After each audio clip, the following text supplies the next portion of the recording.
படைத்தான் இறைவன் உனையே, மலைத்தான் உடனே அவனே.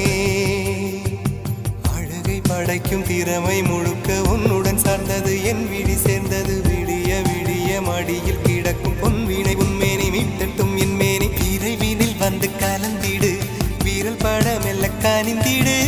உடல் மட்டும் இங்கு கிடக்குது, உடன் வந்து நீயும் உயிர் கொடு. பல்லவன் சிற்பிகள் அன்று பண்ணிய சிற்பத்தில் ஒன்று, பெண்ணென வந்தது இன்று சிலையே. பல்லவன் சிற்பிகள் அன்று பண்ணிய சிற்பத்தில் ஒன்று,